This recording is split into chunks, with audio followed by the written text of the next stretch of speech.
আমি জমিদার কুলের শ্রেষ্ঠ, আমি যাতে হাত দেব সেটাই সোনায় পরিণত হবে। প্রাপ্তি কোনোদিনও প্রাপ্তি বলে বিবেচ্য হতে পারে না। অনুগ্রহ থেকে বঞ্চিত থাকবি? আপনি আমার সম্মান নষ্ট করতে চাইছেন। আমি আপনার আশ্রয়ে থাকতে চেয়েছিলাম। নিজের বৃদ্ধ পিতার মুখের দিকে তাকিয়ে আমি আপনার বাড়িতে থেকে গিয়েছিলাম কেবল নিজের পিতার চিকিৎসার জন্য। আর আপনি কিনা তার সুযোগ নিলেন। আপনি কেবল আমাকে পাবার লোভে আমার পিতাকে নিজের গৃহে আশ্রয় দিয়েছিলেন। ধিক্কার, ধিক্কার জানাই আপনাকে।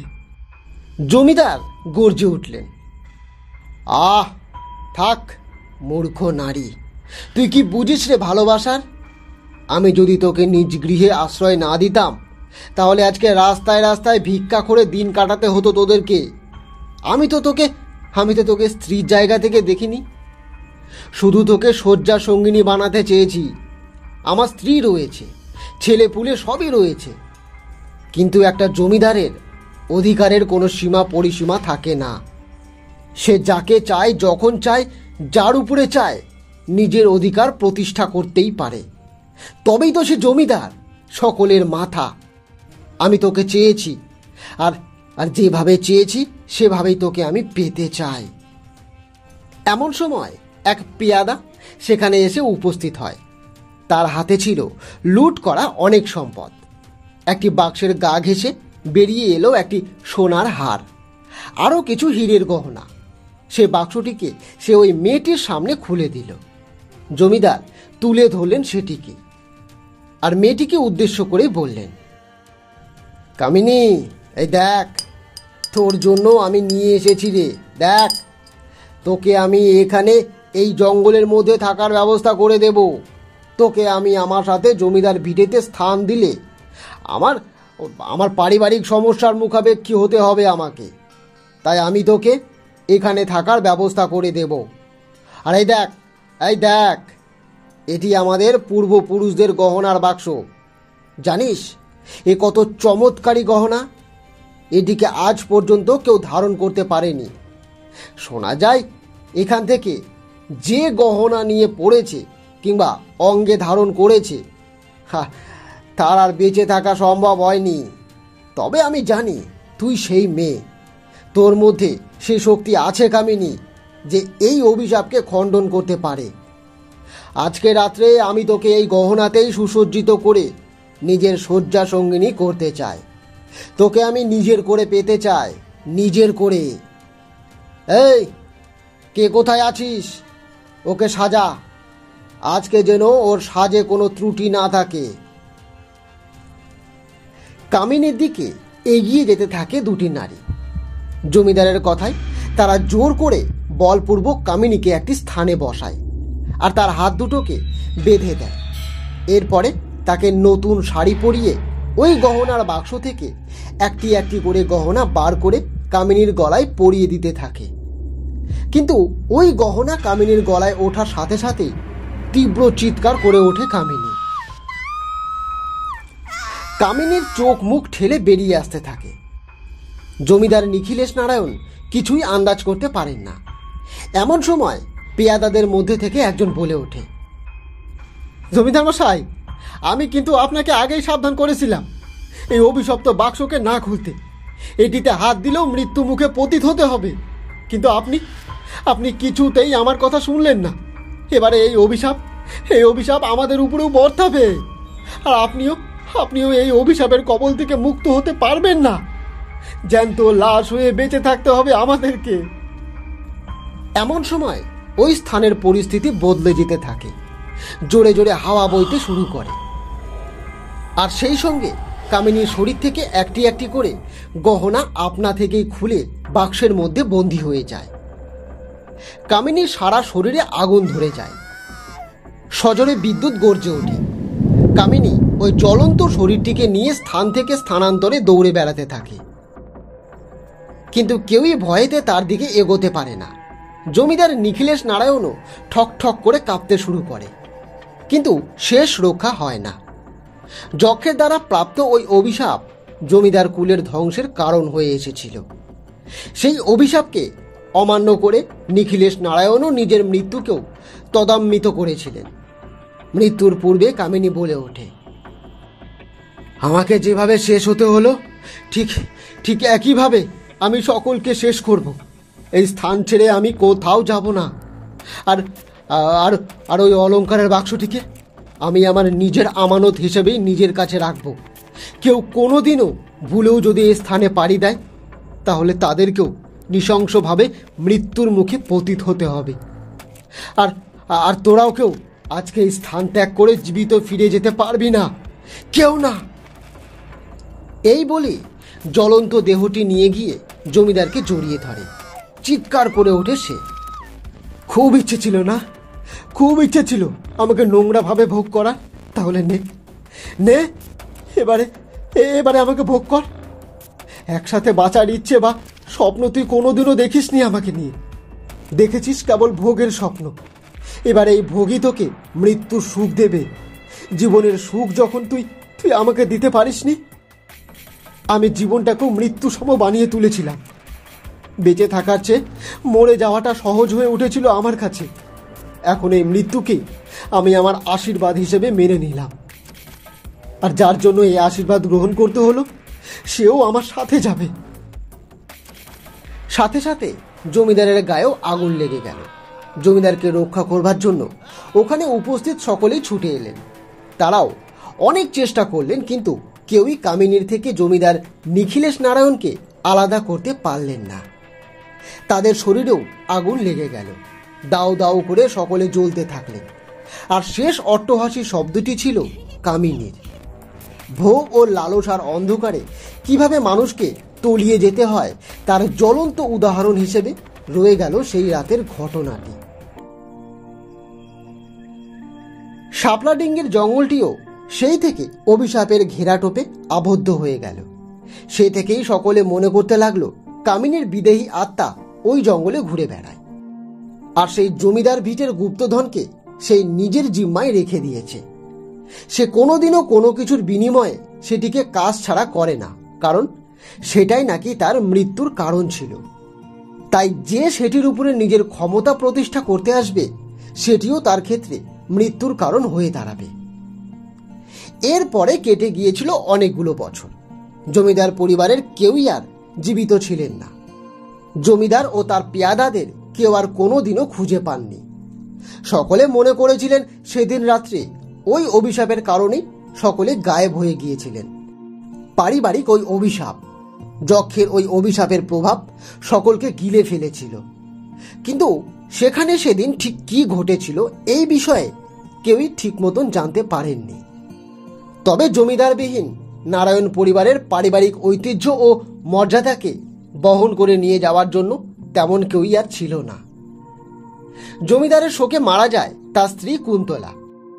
আর জমিদারের মেয়েটিও সাধারণ প্রজাদের হাতে অত্যাচারিত হওয়ার ভয়ে বিষ খেয়ে আত্মহত্যা করতে বাধ্য হন।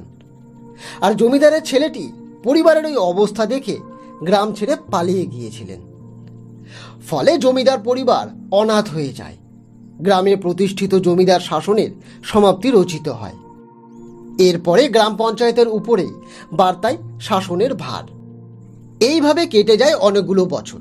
কিন্তু ওই জঙ্গলের দিকে পা বাড়ানোর সাহসটুকু কারোর ছিল না। গ্রামের অধিকাংশ মানুষই ছিলেন মাঝি সম্প্রদায়ভুক্ত, অর্থাৎ নৌকা চালিয়ে তাদের জীবিকা নির্বাহ করতে হতো। এরকমই একটা পরিবার ছিল সুখেনের পরিবার। নৌকা বিহার হেতু সে ওই গুপ্তধনের রহস্যের কথা জানতে পেরেছিল। আর সেই রহস্যকে খুঁজে বার করতেই সে এক সাকরেতকে সাথে করে সকলের অলক্ষ্যে ওই জঙ্গলে যাওয়ার পরিকল্পনা তৈরি করে ফেলেছিল। সুখেন একদিন নবীনকে বলল, কিরে যাবি? চল না, আরে একবার গিয়ে দেখেই আসি না কি আছে সেখানে। গ্রামের মানুষের মধ্যে তো কেবল ওই অভিশাপের বিষয়টি নিয়েই আলোচনা করতে শুনেছি, কিন্তু কোথা থেকে এই অভিশাপের উৎপত্তি সেটা তো কোনোদিনও খুঁজে বার করিনি আমরা। তাহলে এগুলো নিয়ে অকারণে ভয় পেয়ে কি লাভ বলতো? একবার নিজের চোখে দেখে আসলেই বরং শান্তি হবে। চল।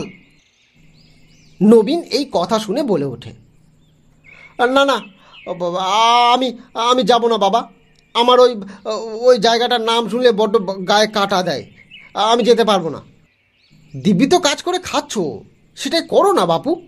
অত সম্পদের লোভ করতে যাচ্ছ কেন শুনি? আর যাদের সম্পদ তারা যখন ভোগ করতে পারেনি, সবাই অকালে প্রাণ হারিয়েছিল, সেখানে তুমি আর আমি কে হে? অত লোভ করতে যেও না সুখেন, এ আমি বলে রাখলাম। কিন্তু সুখেনও ছিল নাছোড়বান্দা। সে কিছুতেই নবীনকে নিজের কথা না মানিয়ে ছাড়লই না।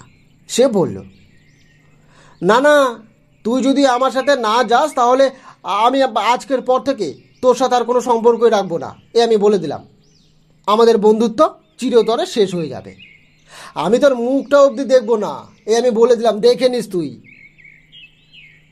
নবীন ছিল ভালো মনের মানুষ। সে সম্পর্কের কাছে হার মানল।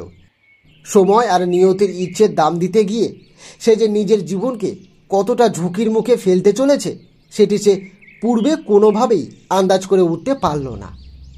কিন্তু নিয়তি বড় ভয়ঙ্কর জিনিস।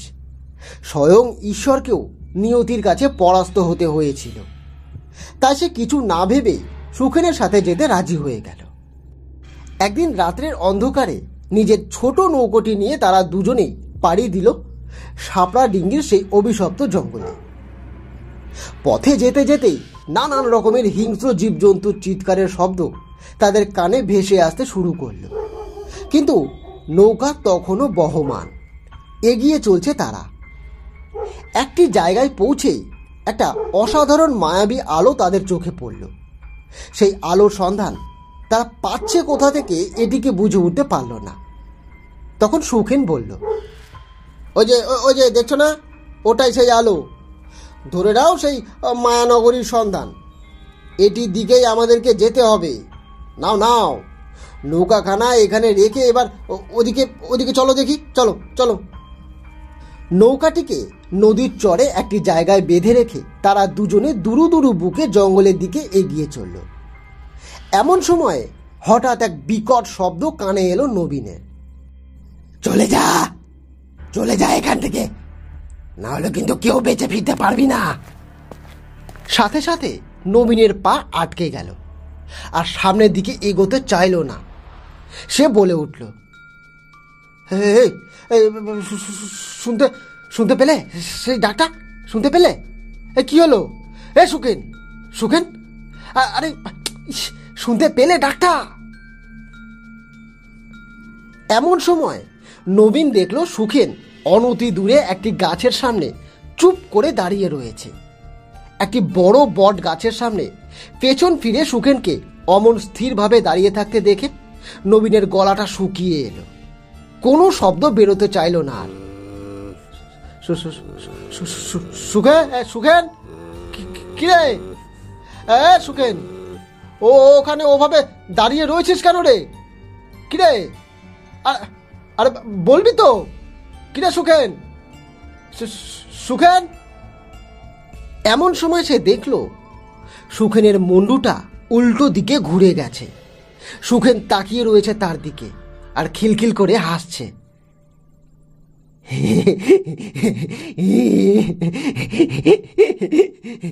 তার চোখের কোটর আর মুখের গহ্বর থেকে তাজা তাজা রক্ত বেরিয়ে আসছে। কি হলো? নবীন, কোথায় যাচ্ছিস? আরে ভয় পেয়ে কোথায় যাচ্ছিস? হায় হায় হায় বলছি এদিকে। আরে এটাই তো সেই গাছটা রে, এখানে তো রয়েছে সেই গুপ্তধন। কিরে, হায় হায় হায়। এরপরে নবীন দেখলো সুখের নিজের মাথাটিকে আরেকটি হাত দিয়ে ছিঁড়ে নিজের হাতের উপরে সাজিয়ে নিল। এক হাতে কাটা মাথাটাকে নিয়ে জোরে জোরে দৌড়তে শুরু করলো সে।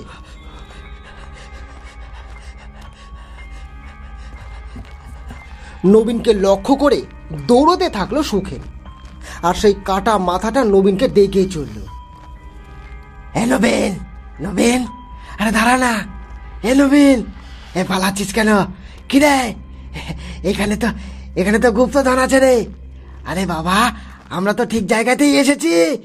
নবীন, নবীন, নিজের প্রাণটা না দিলে কিভাবে সুখ ভোগ করবি রে? হায় হায় হায়। কি রে, কিছু পেতে গেলে তো কিছু দিতে হয় নাকি? হায় হায় হায় নবীন, হায়।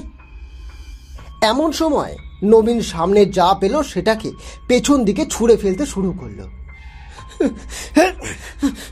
উঠ, যা যা। গাছের ডাল কিংবা চোট পাথর, তাকে যে বাঁচতেই হবে। ওই বিভীষিকার হাত থেকে তাকে বাঁচতেই হবে, না হলে ওই আসন্ন মৃত্যু যে তাকে পূর্ণরূপে গ্রাস করে ফেলবে। এভাবে দৌড়তে দৌড়তে কখন যে নদীর চরের কাছে এসে পৌঁছেছে সে খেয়ালই করেনি।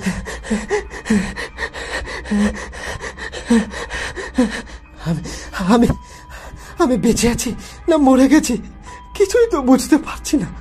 চোখের সামনে যা দেখলাম সেটা তো সত্যি। এই জঙ্গল মায়াবী, এখানে যা কিছু ঘটছে সব মায়ার আশ্রয়ে ঘটছে। না না, আমি আমি এত ভুল দেখতে পারি না। আমি যাকে দেখেছি সে সুখেন ছাড়া আর কেউ নয়। ওকে কেউ আমারই চোখের সামনে শেষ করে দিয়েছে, অথচ অথচ আমি আমি কিছুই বুঝে উঠতে পারিনি। আমি আমি বারবার ওকে নিষেধ করেছিলাম।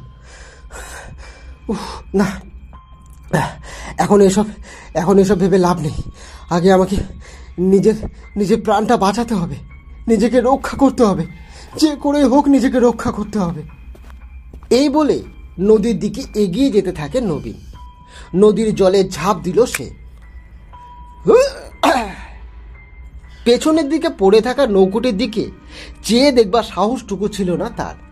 এমন সময় মনে হলো পেছনের দিক থেকে কোনো মহিলা তাকে বলছে, আমি পেতনি রে, আমি পেতনি। এখানে পুড়ে মরেছিলাম আমি, তাই এখানে যে আসবে তাকেও যে আমি শেষ করে দেব। যাকে যা দেওয়া হয় সেটা নিজের জন্য নয়, অন্যের মঙ্গলের জন্য ব্যবহার করতে হয়। কিন্তু মান ইজ্জত সেগুলো কি অন্যের কাছে বিলিয়ে দেওয়ার জিনিস নাকি রে পুরুষ? কি রে বল পুরুষ মানুষ, কথার উত্তর দিয়ে যা বলছি। হাঁপাতে থাকে নবীন।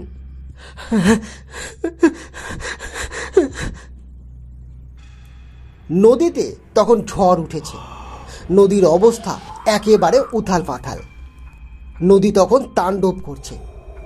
সেই তাণ্ডবকে এড়িয়ে নিজেকে প্রাণে রক্ষা করাটা কতটা কঠিন সেটা সাঁতার কাটার সময় অনুভব করতে পারছিল নবীন। কিন্তু কাকে বলবে, কাকে সে সত্যের সাথে পরিচয় করাবে? আগে তো তাকে প্রাণে বাঁচতে হবে। না না, যে করে হোক আমাকে পেরোতে হবে এই নদী। হায় হায়, কিভাবে সুখের প্রাণটা গেল অকালে। এমন সময় নবীনের মনে হলো কেউ যেন জলের তলা থেকে তার পা ধরে টানছে, তাকে জলের গভীরে নিয়ে যেতে চাইছে। ছেড়ে দাও, ছেড়ে দাও, ছেড়ে দাও আমাকে, ছেড়ে দাও, ছেড়ে দাও, ছেড়ে দাও, ছেড়ে দাও বলছি, ছেড়ে দাও বলছি। আমার পাটাকে ছেড়ে দাও, ছেড়ে দাও, ছেড়ে দাও আমার পা, ছেড়ে দাও। অনেক কষ্টে নদীর সাঁতরে সে চলে এসে পড়ে এপারে। মাথাটা সজোরে গিয়ে ঠুকে গেল সামনের একটা গোলাকার পাথরে। সাথে সাথে জ্ঞান হারালো সে। যখন জ্ঞান ফিরল তখন দেখলো গ্রামের বেশ কিছু লোক তার সামনে এসে দাঁড়িয়েছে। সে সকলকে চিনতে পারলেও প্রায় 21 দিন কোনো কথাই বলতে পারেনি সে। গ্রামের লোকেরা তাকে ধরে নিয়ে গিয়ে তার কুটিরে তাকে শুইয়ে দিল, আর কয়েকজন মিলে তার দেখাশোনা করে তাকে সুস্থ করেও তুলল। কিন্তু তারপর থেকে একদিনের জন্য নবীন ভালোভাবে কোনো কথা বলতে পারল না। কেবল ওই বিভীষিকা যেন তাকে হাতছানি দিয়ে ডাকত। মনে হতো এখনও যেন সবটাই তার চোখের সামনেই ঘটে চলেছে। সে ওই অভিশাপকে দূরে জঙ্গলে ফেলে আসেনি, বরং সেটিকে নিজের সাথে করেই নিয়ে এসেছে। ওই অভিশাপ এখনও তার পিছু ছাড়েনি, আর কোনোদিনও ছাড়বেও না। গ্রামের পথে ঘাটে ঘুরে বেড়াতে থাকে সে। বছরের পর বছর এভাবেই কেটে যায় তার। সে যে সুখেনকে সাথে নিয়ে সেদিন জঙ্গলে গেছিল সেই বিষয়টিও কোনোদিন কেউ জানতেও পারেনি। ওদিকে সুখেনের ছেলে ধীরে ধীরে বড় হতে লাগে। ছোটবেলা থেকেই সে নবীন নামের এই লোকটিকে গ্রামে পথে ঘাটে ঘুরে বেড়াতে দেখত। বিশেষত সে তাকে নদীর পাড়ের একটি বড় গাছের নিচে বসে থাকতে দেখত, আর সবসময় বিড়বিড় করে কি যেন বলতো। কিন্তু এই লোকটি কে, কিংবা এই লোকটির সাথে তার পিতার মৃত্যুর কোনো সম্পর্ক আছে কি না, এই বিষয়টি সে কোনোদিনও জানতে পারেনি। সুখেন গায়েব হয়েছিল নাকি মারা গিয়েছিল এই ব্যাপারে গ্রামের কেউই নির্দিষ্ট করে কিছুই জানতে পারেনি। বাদল একটু বড় হলে তার বন্ধুকে নিয়ে প্রায় নদীর চরে এসে বসত, কিন্তু কোনোদিনও নিজের মনের মধ্যে ওঠা প্রশ্নগুলির সঠিক উত্তর সে পেত না। নিজের এই চঞ্চল মনটিকে শান্তও করতে পারত না। একদিন সে নিজের মাকে গিয়ে জিজ্ঞেস করল, ও মা, মা সত্যিটা আমাকে বলো না মা, সত্যিটা কি? কল্যাণী বলল, কি সত্যি? কিসের সত্যি বলতো? ও, তোর বাবার কথা জিজ্ঞেস করবি তো? আমি কতবার বলবো বলতো, আমি কিছু জানি না। একদিন রাতের বেলা সেই যে তোর বাবা বেরোলো আর কোনোদিনও ফিরে এলো না রে। তার সাথে কে ছিল, কেউ এই বিষয়ে আদৌ কিছু জানে কি না, আমি এসব কিছু বলতে পারবো না রে। এমন সময় বাদল তার মাকে উদ্দেশ্য করে বলল, না মা, একটা লোক মা, একটা লোক আছে, এই গ্রামের মধ্যেই আছে মা। ওকে নবীন খুড়ো বলে সকলে চেনে। লোকটা বেশ বৃদ্ধ, তবে ওই নদীর পাড়ে বড় গাছের তলায় বসে থাকে মা সব সময়। ওখানে বসে কি সব বিড় করে বলে চেনো। আর অনেকে এটাও বলে যে ওই লোকটার সাথে নাকি আমার বাবার বেশ ভালো বন্ধুত্ব ছিল। তাদেরকে নাকি অনেকে ওই একসাথে গ্রামের রাস্তাঘাটে ঘুরে বেড়াতেও দেখেছিল। কিন্তু আমি তো এসবের কিছুই জানি না মা। কল্যাণী বলল, ইস, আমিও কিছু জানি না রে বাবা। আমাকে কি তোর বাবা সব কিছু বলে বেরোতো নাকি কোথাও? এটুকু জানি যে সে নৌকা চালাতো, আর আমার বিশ্বাস ওর লোভ ওকে খেয়েছে রে বাবা। হয়তো কোনোদিনও ওই জঙ্গলে গিয়েছিল। আর সে কথাটা বলে জিভ কাটলেন কল্যাণী, কারণ তিনি জানতেন এবারে তাকে বাদলের প্রশ্নের মুখে পড়তে হবে।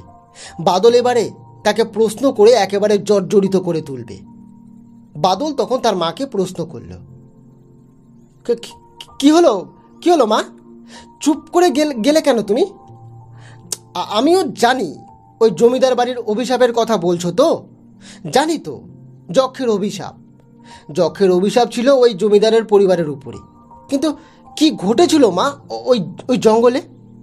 জমিদার পরিবারটা এভাবে শেষ হয়ে গিয়েছিল কেন? আর আর তুমি কি বলতে চাইছো বলো তো? আমার বাবা ওই অভিশাপের কবলে পড়ে কি শেষ হয়েছে নাকি? না মানে ওই গুপ্তধনের সন্ধান করতে গিয়েই আর ফেরেনি? তার মানে ওই গুপ্তধনের বিষয়টা সত্যি মা? কি হলো? ও মা, বলো। এভাবে চুপ করে রয়েছো কেন? বলো না। ও মা। কল্যাণী তার প্রশ্নের কোনো সদুত্তর দিলেন না। তিনি বুঝো না বোঝার ভান করে রইলেন। মায়ের এই আচরণ দেখে বাদল রেগে গিয়ে বলল, বেশ, তোমাকে কিছু জানাতে হবে না আমাকে, আমি নিজেই জেনে নেব সবটা। এই বলেই বাদল ঘর থেকে বেরিয়ে গেল। কল্যাণী আরো ভয় পেয়ে গেলেন। সর্বনাশ করলাম না তো আমি?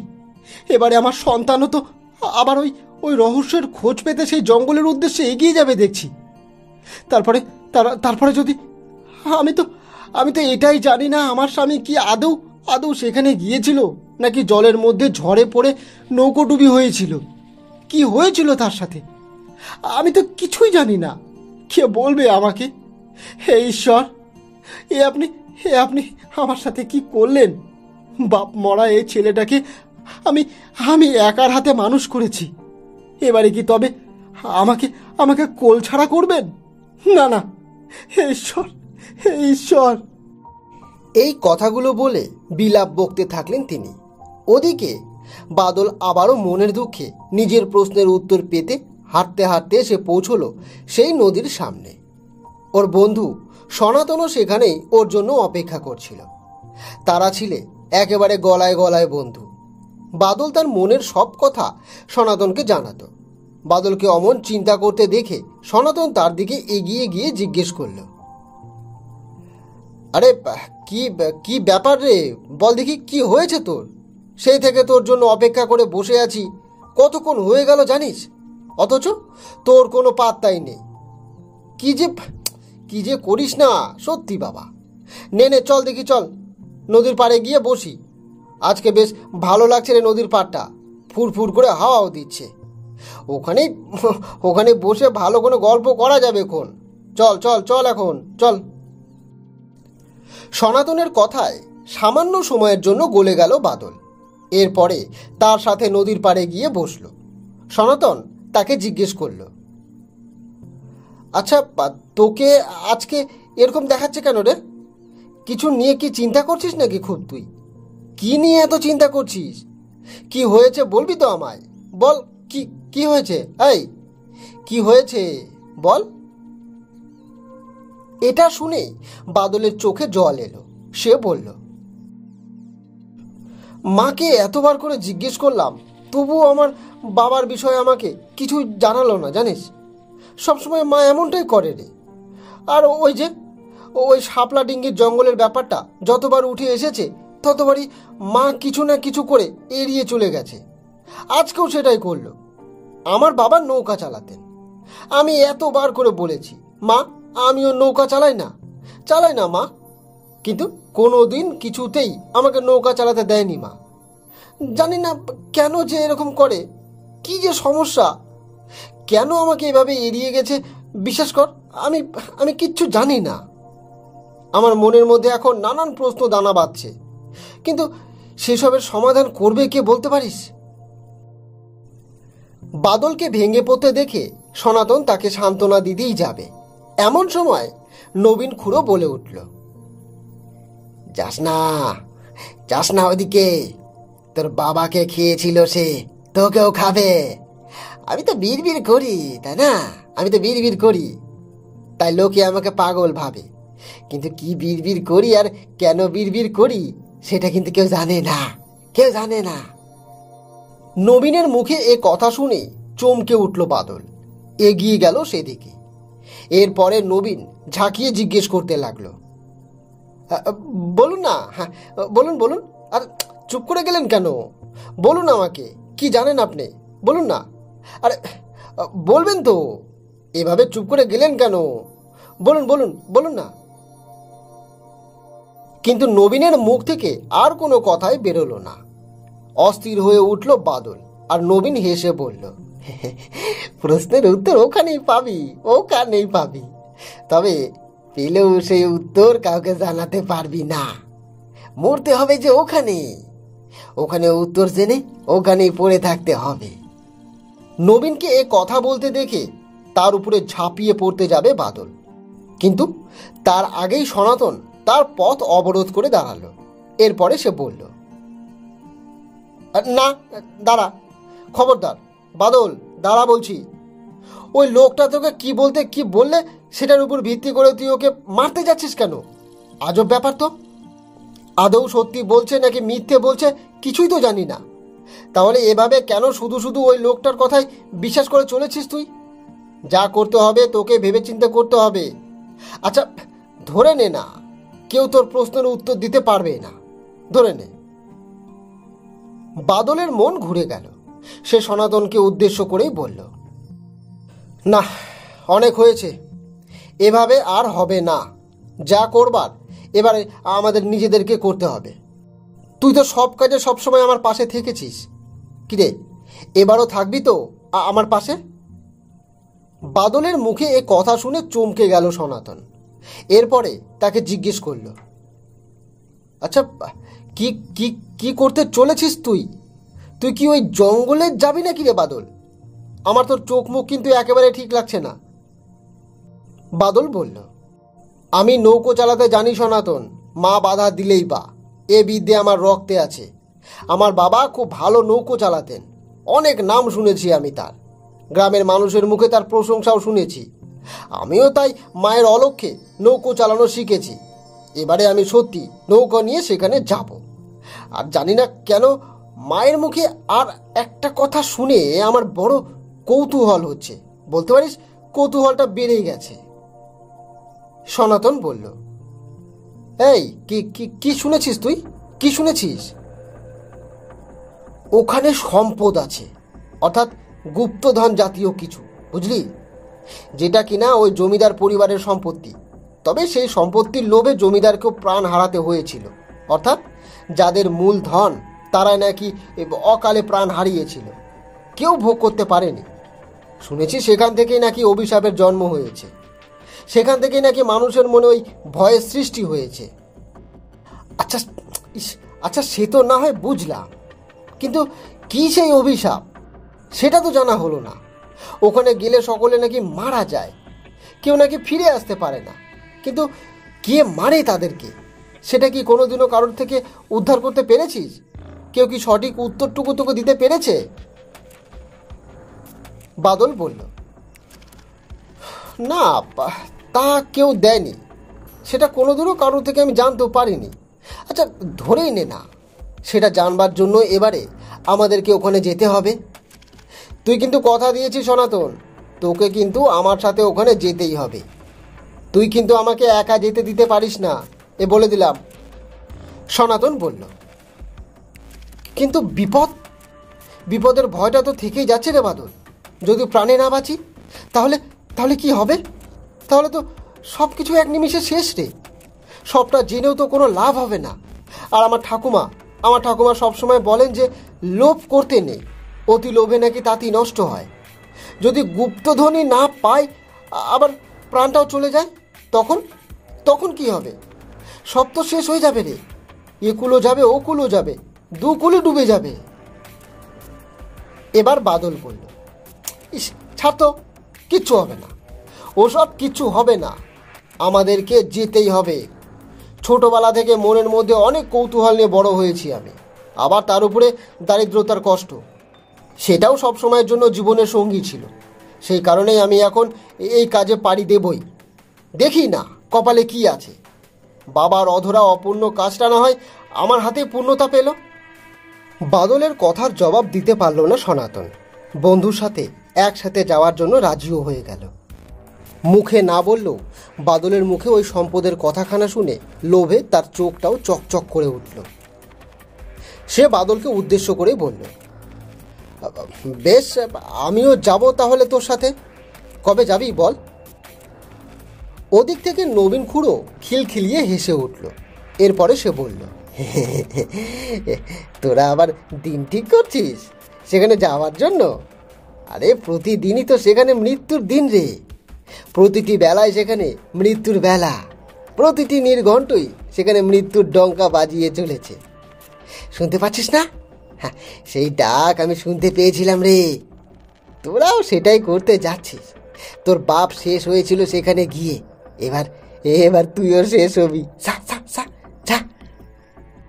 এভাবে বিলাপ বকতে বকতেই নবীন খুড়ো সেখান থেকে এগিয়ে গেল। সনাতন ও বাদল কিছুই আন্দাজ করতে পারল না। তবে তিনি তার কথাবার্তার মধ্যে একটি রহস্যের সীমারেখা টেনে দিয়ে গেলেন। বাদল সনাতনকে উদ্দেশ্য করেই বলল, ঠিক আছে চল, তবে এই শনিবারের দিকেই আমরা যাব, রাতের দিকে। ঠিক রাত না, ওই ধরে নে বিকালের দিকে রওনা দেব। আর তারপরে দাঁড় বাইতে বাইতে ঠিক ওই স্থানটিতে আমরা পৌঁছে যাব। সনাতন বলল, আচ্ছা তুই তো ওই জায়গাটায় ঠিক মতন চিনিস না রে, তাহলে তুই সেখানে যাবি কিভাবে? বাদল বলল, আরে চল না, তারপরে দেখা যাবে। ঠিক একটা না একটা পথ খুঁজে বের করব আমরা। বাদল নৌকো বানাতে শিখল। সেই নৌকা নিয়ে কিভাবে দাঁড় বইতে হবে সেটাও সে অল্প দিনের মধ্যে বেশ ভালোভাবে আয়ত্ত করে ফেলল। ধীরে ধীরে যাত্রার দিন এগিয়ে এলো। সেই দিন সকালে কল্যাণী বাদলকে জিজ্ঞেস করলেন, কিরে বাদল, কয়েকদিন ধরেই দেখছিলাম তোর বাড়িতে আসবার কোনো নামগন্ধ নেই। কোথায় থাকছিস সারাদিন? এমনকি রাতের বেলাও তুই বেরিয়ে যাচ্ছিস। কোথায় যাচ্ছিস শুনি? বাদল রাগ দেখিয়ে বলে উঠল, যেখানে যায় না কেন, মরে তো যায়নি, নিশ্চয়ই কোনো কাজেই যাচ্ছি। আমাকে তো তুমি হাজারো মিথ্যের জালে জড়িয়ে রেখেছো, আমাকেও কি সব সত্যিটা তুমি খুলে বলেছ? তাহলে আমিও যদি এভাবে বেঁচে থাকতে পারি তাহলে ক্ষতি কি তোমার? কোথাও কোনো ক্ষতি নেই। ধরে নাও আমি নিজের উদ্দেশ্য সাধনের পথ খুঁজে পেয়েছি, সেদিকেই পাড়ি দেব। তাই এতদিন সেই কাজেই মনোনিবেশ করেছিলাম। বাদলের এইভাবে এর পূর্বে কোনোদিনও কথা বলতে দেখেনি কল্যাণী। তবে নিজের জীবনের হাজারো সমস্যা আর আধরা প্রশ্নের ভিড়ে বাদলের কথাগুলো গুরুত্ব দেওয়ার প্রয়োজন অনুভব করলেন না তিনি। কিছু না বলে ঘর থেকে বেরিয়ে গেলেন। বাদলের চোখটা ছলছল করে উঠলেও অভিমানটাকে চেপে রাখতে পারল না সে। নিজের মনের মধ্যে চলতে থাকা দ্বন্দ্ব আর কালো রহস্যের অন্ধকারটাকে গিলে নিয়ে শাপলা ডিঙ্গির ওই জঙ্গলের উদ্দেশ্যে পাড়ি দেওয়ার জন্য প্রস্তুত হয়ে গেল সে। দুপুর গড়িয়ে বিকেল হলো। প্রতিদিনে দেখা করা স্থানে না দাঁড়িয়ে সনাতন সেদিন অন্য কোনো দিকে দাঁড়িয়ে বাদলের জন্য অপেক্ষা করতে লাগলো। বাদল সেখানে পৌঁছতেই সনাতন বলল, এই চল চল চল, এবারে আমাদেরকে রওনা দিতে হবে। কিন্তু ওদিকে দেখছিস না আকাশের মুখ কেমন ভার? যে কোনো সময় কিন্তু বৃষ্টি আসতে পারে, আবার ঝড়ও উঠতে পারে, কিছু তো বলা যায় না। তখন নৌকা চালিয়ে নিয়ে যাওয়াটা কিন্তু অনেক বেশি কঠিন হয়ে যাবে। নে তাড়াতাড়ি ওঠ ওঠ ওঠ ওঠ। এমন সময় আকাশে মেঘটা হঠাৎ গর্জন করে উঠল। বাদল নৌকার দাঁড় বাইতে আরম্ভ করলো। কিছুটা দূরে এগোনোর পরে আবারও মেঘটা গর্জন করে উঠল। মনে হলো যেন কিছু একটা ঘটতে চলেছে। সনাতন বাদলকে ভয়ে ভয়ে বলে উঠল, এই এই বাদল, কিরে কিছু বুঝতে পারছিস? এভাবে অন্ধের মতন এগিয়ে গেলেই হয় না কিরে? তোর তো কোনো ভয়ই নেই শরীরে দেখছি। দেখতে পাচ্ছিস না জঙ্গলের পথ শুরু হয়ে গেছে? জঙ্গলের পাশ দিয়ে আমরা নৌকো নিয়ে এগিয়ে যাচ্ছি। এখনো পর্যন্ত তো কোথায় দাঁড়াতে হবে সেটাই বুঝতে পারছি না। সারা রাত ধরে কি তবে এইভাবে নৌকা চালিয়ে যাব না কিরে? কিরে, আরে শুনতে পাচ্ছিস আমার কথা? এমন সময় বাদলের চোখ পড়ল একটি ভাঙা বস্তুর দিকে। ভালো করে হারিকেনের আলোটা সেদিকে তুলে ধরতে সে দেখল ওটি একটি ভেঙে যাওয়া নৌকার অবশিষ্টাংশ। সে তাড়াতাড়ি করে হারিকেনটিকে নামিয়ে রেখে নৌকাটির দাঁড় বাইয়ে ওই দিকে এগোতে শুরু করল।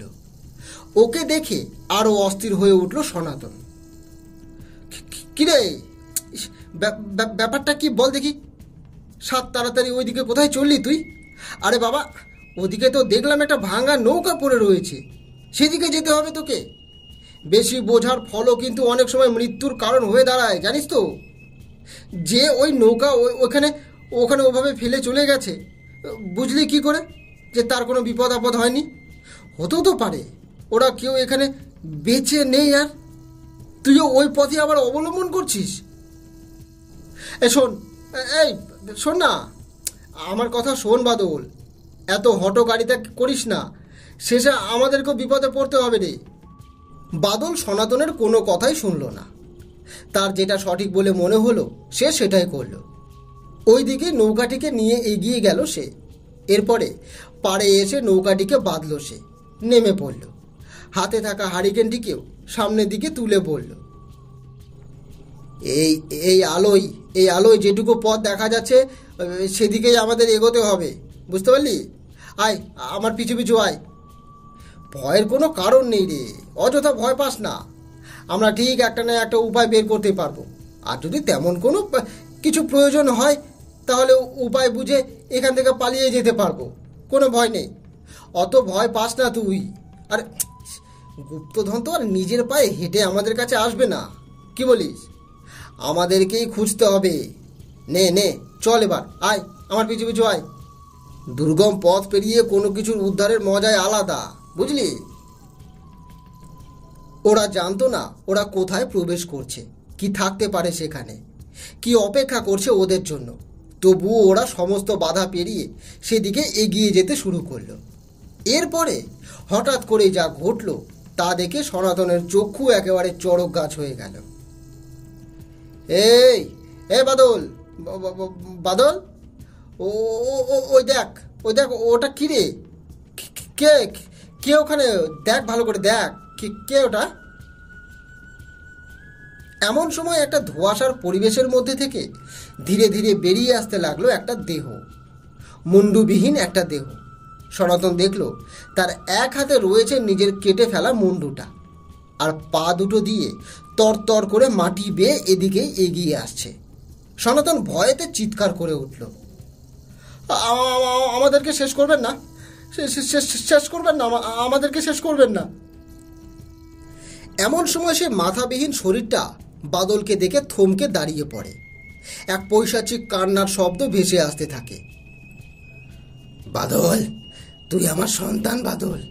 চলে যা বাবা, চলে যা, চলে যা, এখান থেকে চলে যা, না হলে এই বিদেহী আত্মা তোদেরকে শেষ করে ফেলবে, তোকেও শেষ করে ফেলবে রে। চলে যা, চলে যা বাদল, এখান থেকে চলে যা। বাদল কিছুই আন্দাজ করতে পারল না। সে মাটিতে ধপ করে বসে পড়ে, আর চোখের নিমিষে গায়েব হয়ে যায় সে বিদেহী আত্মা। বাদল হাও মাও করে কেঁদে ওঠে। সনাতন, না না, এ হতে পারে না সনাতন। এ যে আমার নিজের বাবা রে, আমার বাবাকে দেখলাম আমি, এটা সত্যি। আমি যদি যদি যদি আমি শুধু দেখতাম তাহলে না হয় বুঝতাম যে এটা আমার চোখের ভুল, কিন্তু এখন তো তুইও দেখলি, এটা কিভাবে মনের ভুল হতে পারে বলতে পারিস? সনাতন বাদলের সব কথা শুনলেও কোনো উত্তর দিতে পারল না, কারণ সেই সময় সেই তার কানের কাছে অনুভব করতে থাকে এক মেয়েলি কণ্ঠ। সনাতন, সনাতন। কেউ তার নকল হাতগুলো তখন সনাতনের ডান গালে বুলিয়ে চলেছে। বরফের মতন ঠান্ডা হাতের স্পর্শ অনুভব করতে থাকে সনাতন। আবারও বলে ওঠে সেই অশরীরী কণ্ঠটা, কিরে কিরে সনাতন, তোদেরকে এখানে আসতে বারণ করেছিলাম না? তোরা আবারও এখানে এসেছিস, এবারে যে তোদেরকে মরতে হবে রে। সনাতন চিৎকার করে ওঠে, এদিক ওদিক তাকাতে থাকে। বাদল ওকে ওভাবে আকস্মাৎ চিৎকার করতে দেখে নিজেও চমকে যায়। কিরে, আরে কি হচ্ছেটা কি বলতো? আমি তো কিছুই বুঝতে পারছি না। সেই থেকে লক্ষ্য করে যাচ্ছি তুই ক্ষণে ক্ষণে লাফিয়ে উঠছিস আর চিৎকার করে যাচ্ছিস। কাউকেই তো আমি দেখতে পাচ্ছি না রে। কি হয়েছে তোর, বল, কি হয়েছে? সনাতন বলল, আমিও কাউকে দেখতে পাচ্ছি না রে, কেবল টের পাচ্ছি যে যে যে এখানে এখানে কোথাও রয়েছে। সেটা বেশ আন্দাজ করতে পারছি আমি, কিন্তু বিশ্বাস কর, কাউকে আমি দেখতে পাচ্ছি না। বুঝতে পারছি না রে, তবে এটুকু জানি অনেকে বলতো যে এই জায়গাটা নাকি মায়াবী, কাজেই নিজের চোখে দেখলেও সেগুলো যে সত্যি এটা ভাবার কোনো কারণই নেই। হতেও তো পারে এই অভিশপ্ত জায়গাটিকে কেউ মায়ার দ্বারা আচ্ছন্ন করে রেখেছে, যাতে সহজে কেউ ওই গুপ্তধনের সন্ধান করতে না পারে। নে নে নে, চল চল চল চল দেখি, চল, আমাদেরকে সামনের দিকে এগোতে হবে। এখন তো দেখছি বাতাসের বেগটা অনেকটা বেড়ে গেছে রে, ঝড়টা আরো জোরালো হতে শুরু করেছে। দেরি করে লাভ নেই, চল চল চল চল, আমার পিছু পিছু আয় আয় আয়। এই বলেই তারা দুজনে মিলে সামনের দিকে এগিয়ে যেতে শুরু করলো। এমন সময় অনতি দূরেই তাদের নজরে পড়ল একটি মাটির ঢিপি, যেটির পাশে তারা শিকল পড়ে থাকতে দেখল। শিকলটির দিকে এগিয়ে যেতে লাগলো সনাতন। এরপরে শিকলটিকে নিজের হাতে তুলে নিল সে। ভালো করে সেটিকে দেখতে শুরু করলো সে। চোখের সামনে যেন কিছু কিছু জিনিসের ঝলক দেখতে পেল। কিছুতেই না রে, কিছুতেই তোকে আমার কবল থেকে পালাতে দেব না। এই, কে আছো? সাজাও, সাজাও ওকে তোমরা। এই বাক্স থেকে গহনা বের করে ওকে সাজাও, নিয়ে যাও, ওকে তৈরি করো। আজকে রাত্রে আমি ওকে নিজের করে পেতে চাই। মিলন হবে আমাদের, মিলন। গর্জে উঠল মেঘটা, আর সামনে দাঁড়িয়ে কামিনী। না, কোনোদিনও না জমিদার নিখিলেশ নারায়ণ। তুই চাইলেও আমি তোর এই নোংরা আর কুৎসিত অভিসন্ধিকে কোনোদিনও পূর্ণ হতে দেব না, কিছুতেই না। এই বাক্সের একটি গয়নাও আমি অঙ্গে ধারণ করব না, কিছুতেই না। জমিদার আবারও বলে উঠলেন, আরে কি হলোটা কি? ওর কথা শুনে সময় নষ্ট করো না, তাড়াতাড়ি পড়াও, এই গয়নাগুলো ওকে পড়াও। জমিদারের কথায় দুই সখী কামিনীর শরীরে গয়নাগুলি পরিয়ে দিলেন, আর পরিয়ে দেওয়ার সাথে সাথেই দাউ দাউ করে কামিনীর শরীরে আগুন ধরে গেল। কামিনী এসে জাপটে ধরল জমিদারকে, আর জমিদারও তাকে ছাড়ানোর আপ্রাণ চেষ্টা করে চলল, কিন্তু কোনো লাভ হলো না। এদিক ওদিক থেকে ছুটে আসতে লাগলো জমিদারের পেয়াদারা, তাদের শরীরেও আগুন ধরে গেল।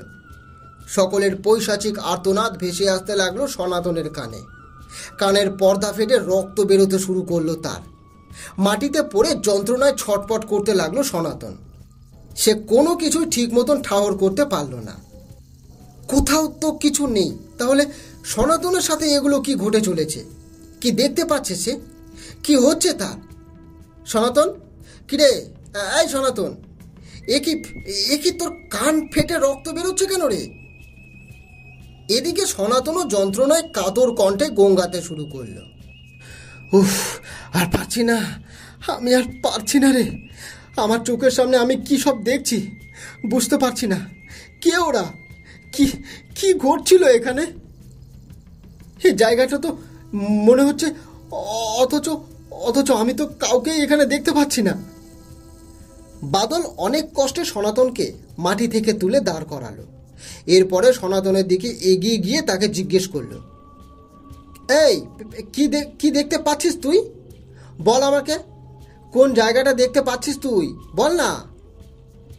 সনাতন আঙ্গুল দিয়ে ইশারা করতে বাদলের নজরে এলো একটি বাক্স। সেটির দিকে চোখ পড়তে চোখ ঝলসে গেল। বাক্সের ভিতরে রাখা সোনার মোহর তখনও চকচক করছিল। সে মোহরগুলির দিকে নজর পড়তে চমকে গেল বাদল। লোভে তার দুটো চোখ চিকচিক করে উঠল। সেদিকে হাত বাড়াতেই যাবে, এমন সময় আবারও মেঘটা গর্জন করে উঠল। বাদল সেদিকে বেপরোয়া হয়ে বাক্সের ভেতরে হাত ঢুকিয়ে বের করে আনলো একটি সোনার মোহর। আর ঠিক সেই সময়ে তার সামনে এসে দাঁড়ালো একটি ভয়ঙ্কর নারী মূর্তি।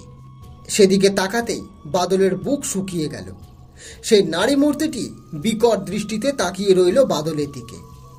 বাদল ও সনাতন উভয়ই তাকে চোখের সামনে দেখতে পেলেও সেখান থেকে এক পাও নড়তে বা সরতে পারল না। ঠায় দাঁড়িয়ে রইল সেদিকে। সেই নারী মূর্তির চুল ছিল এলো, তার চোখ মুখ থেকে রক্ত ঝরে পড়ছিল। এবারে তোদেরকেও এখানে শেষ করব। এই স্থান এমনিতেই অভিশপ্ত, আর তারপরে তোরা জমিদার কুলের যক্ষ কুলের অভিশপ্ত এই সম্পদে হাত দিয়েছিস। এবারে তোকে শেষ করব আমি। আয় আয়। এই বলে বাদলের উপর ঝড়ের গতিতে এসে ঝাঁপিয়ে পড়ল সেই পিশাচি। খুবলে খুবলে তার শরীর থেকে মাংস ছিঁড়ে খেতে শুরু করল। সনাতনের চোখের সামনে সবটা ঘটলেও বাদলের আত্মচিৎকারের শব্দ তার কানে ভেসে এলো, কিন্তু সে বাদলকে উদ্ধার করতে পারল না। মৃত্যু যেন চরম নৃশংস বেশ ধারণ করে ধাওয়া করেছিল সনাতনকে। সনাতন প্রাণপণে দৌড়তে শুরু করলো। নদীর চর লক্ষ্য করে দৌড়ে চলেছে। নদীর কাছে এসে দাঁড়িয়ে পড়ল সে। কোন দিকে যাবে কিছুই বুঝে পেল না। এমন সময় আবারও চিৎকারের শব্দ ভেসে এলো। কথাগুলো কানে যেতেই সনাতন আর কোনো দিকে না তাকিয়ে, কোনো কথা না ভেবে ঝাঁপ দিয়ে দেয় উত্তাল নদীতে।